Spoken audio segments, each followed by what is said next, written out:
সকলকে রাম রাম, হর হর মহাদেব। বন্ধুরা, আজকে আমরা দেখতে চলেছি অতি প্রাচীন কিষ্কিন্ধা নগরের হাম্পি, ঋষিমুনি পর্বত, বালির গুফা, সুগ্রীবের গুফা, দুর্গা মন্দির, তুঙ্গভদ্রা নদী। তা বন্ধুরা, আমরা প্রথমেই দেখে নেব বিজয়নগর সাম্রাজ্যের সেই পুরাতন বিরূপাক্ষ মন্দির। এই সেই মন্দির, আর ঠিক এই মন্দির কিন্তু বর্তমানে কর্ণাটক রাজ্যের বিজয়নগর জেলায় অবস্থিত। আর এই মন্দির থেকে মাত্র 100 মিটার দূরে অবস্থিত এই তুঙ্গভদ্রা নদী, যেখানে বিশাল আকারের এক হাতি কিন্তু স্নান করছে এখন। তুঙ্গভদ্রা নদীর পাশে রয়েছে বিরাট পাহাড়, আর সেই পাহাড়ের ভেতর দিয়ে কিন্তু রয়েছে রাস্তা, ঠিক এই রাস্তাটা। আর ঠিক এই রাস্তা দিয়ে কিন্তু আমি পদযাত্রা করে এগিয়ে চলেছি সুগ্রীবের গুফা তথা ঋষিমুনি পর্বতের দিকে।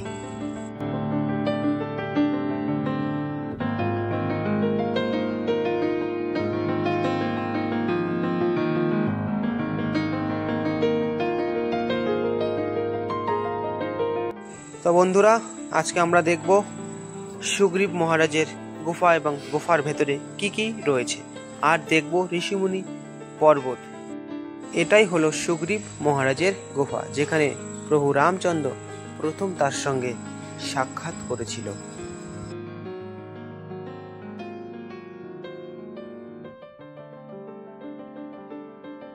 গুফার বাইরেই কিন্তু রয়েছে একটা পোস্টার, যেখানে 3টে ভাষায় কিন্তু লেখা রয়েছে এই গুফার কাহিনী।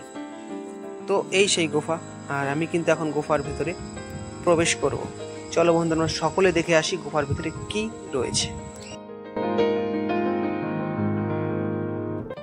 দুটি পাথরের মাঝখান দিয়ে সরু গলি, আর সেই পবিত্র গুফা যেখানে আমার প্রভু রামচন্দ্র এবং সুগ্রীব মহারাজের সঙ্গে প্রথম সাক্ষাৎ হয়েছিল। আর ঠিক সেই স্থানেই কিন্তু আমি দাঁড়িয়ে রয়েছি, আর এই সেই স্থান।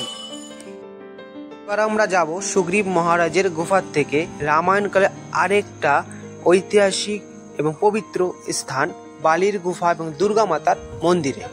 এই মন্দির কিন্তু পাহাড়ে অবস্থিত, আর ঠিক 20 থেকে 30টা সিঁড়ি পেরিয়ে আমি মন্দিরে প্রবেশ করেছি। আর মন্দিরের প্রবেশের মুখেই কিন্তু হনুমানজির মন্দির রয়েছে। এই সেই দুর্গা মাতার মন্দির, আর আমি এখন মন্দিরের সামনেই দাঁড়িয়ে রয়েছি। আর মন্দির প্রাঙ্গণটা বেশ অনেকটাই বড়, আর মাকে এখানে এই রূপে কিন্তু পুজো করা হয়। আর ঠিক এখানে রয়েছে একটা বটবৃক্ষ, যেখানে সবাই মানত করে। দেখো, সবাই নারকেল বেঁধে মানত করেছে। আর তারপরে কিন্তু আমি এগিয়ে চলেছি মন্দিরের যে আশ্রম, সেই দিকে। আশ্রমের এখানে গোমাতাও রয়েছে, আর নিচে রয়েছে গোশালা।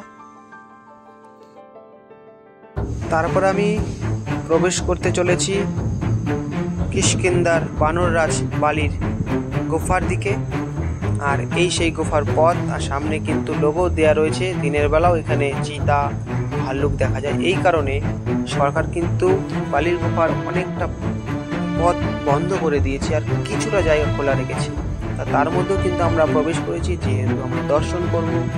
তো ভেতরে শুধু দুই সাইডে পাহাড়ের চাক, অন্ধকার, চামচিকির গন্ধ, আর কিন্তু সেই পুরানো শব্দের আওয়াজ। আর কৈলাস বেশ ভেতরে গেছে অনেকটা। তারপরে কিন্তু আমরা বেরিয়ে পড়েছি, আর বেরিয়ে কিন্তু নবগ্রহকে আমরা দর্শন করলাম। তা বন্ধু, আবার পরের ভিডিওতে দেখা হবে। সকলে ভালো থেকো। জয় শ্রীরাম।